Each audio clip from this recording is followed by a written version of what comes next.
Breaking news చూస్తున్నాము. ఇక republic టీవీలో నిర్వహించిన డిబేట్ నుంచి టీడీపీ బాయ్కాట్ అయింది. ఇక దానితో రిపబ్లిక్ టీవీకి చెందిన అర్నబ్ గోస్వామి అయితే ఖాళీ చైర్ను కేటాయించి డిబేట్ నిర్వహించారు.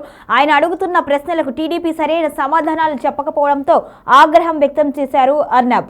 రిపబ్లిక్ టీవీ అర్నబ్ గోస్వామి డిబేట్ను బాయ్కాట్ చేసింది టీడీపీ. డిబేట్లో టీడీపీకి ఖాళీ చైర్ కేటాయించారు అర్నబ్ గోస్వామి. అర్నబ్ ప్రశ్నలకి సమాధానం చెప్పలేక వెళ్లిపోయారు టీడీపీ నాయకులు. ఇక టీడీపీ ప్రతినిధికి కేటాయించిన సీట్ని అలాగే ఖాళీగా ఉంచి మరీ పరువు తీసేశారు అర్నబ్. చంద్రబాబు నాయుడు చెప్పు మీ మినిస్టర్కి సరిగ్గా పని చేయమని అని అర్నబ్ సలహా ఇచ్చారు సూటిగా. ఇక టీడీపీ బాయ్కాట్ చేస్తే మాకు నష్టమేమీ లేదు అంటూ కూడా అర్నబ్ వ్యాఖ్యానించారు. టీడీపీ పోరాడాల్సింది రిపబ్లిక్ టీవీ మీద కాదు అంటూ కూడా ఉన్న సమస్య మీద పోరాడాలి, ఎందుకు మంత్రి రామ్మోహన్ నాయుడు స్పందించట్లేదు అంటూ కూడా ఆయన నిలదీశారు. ఇండిగో సంక్షోభంపై చర్చ నిర్వహించింది రిపబ్లిక్ టీవీ. డిబేట్కు టీడీపీ గైర్హాజరవ్వడం ఆయన్ని తీవ్ర ఆగ్రహానికి గురిచేసింది. అడిగిన ప్రశ్నలకు సరైన రీతిలో సమాధానం చెప్పలేకపోయారు టీడీపీ నాయకులు. ఇక 4-5 రోజులుగా ఇండిగో సంక్షోభంపై జాతీయ మీడియా, లోకల్ మీడియా కూడా డిబేట్లు నిర్వహిస్తూ ఉంది. అయితే అర్నబ్ గోస్వామి కాల్ చేస్తే మంత్రి రామ్మోహన్ నాయుడు సరిగా స్పందించలేదు అని ఆయన విమర్శించారు. హలో హలో అంటూ స్విచ్ ఆఫ్ చేశారు, కానీ సరైన సమాధానం చెప్పలేదు. ఒక మంత్రిగా ఇలా చేయటం ఎంతవరకు సమంజసం అంటూ కూడా ఆయన ప్రశ్నించారు. దీని మీద కూడా టీడీపీ నాయకులను ఆయన వివరణ కోరారు. అయితే ఈ సందర్భంలో వారు లోకేష్ ప్రస్తావన తీసుకువచ్చారు.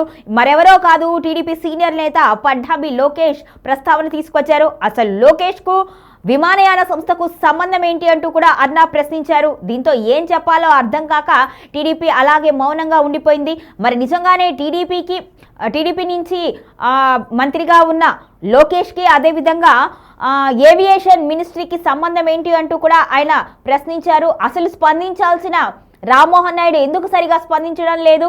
లోకేష్ ఎందుకు మధ్యలో జోక్యం చేసుకుంటున్నారు? ఆయన కేవలం ఒక రాష్ట్రానికి సంబంధించిన మంత్రి కానీ కేంద్ర మంత్రి కాదు. కేంద్ర మంత్రి కానీ అతనికి అసలు కేంద్రానికి సంబంధించిన ఇష్యూలో, ఏవియేషన్ ఇష్యూలో దూరాల్సిన అవసరం ఏంటి అంటూ కూడా ఆయన నిలదీశారు. ఈ ప్రశ్నలన్నింటికి టీడీపీ సరైన సమాధానం చెప్పలేకపోయింది. అందుకోసమే టీడీపీ అక్కడి నుంచి గైర్హాజరైనట్లుగా తెలుస్తుంది. ఇక డిబేట్లో లోకేష్ పేరు ప్రస్తావించడం టీడీపీ నాయకుడు పట్టాభి చేసిన విషయాన్ని కూడా చాలా విమర్శల పాలు చేసింది.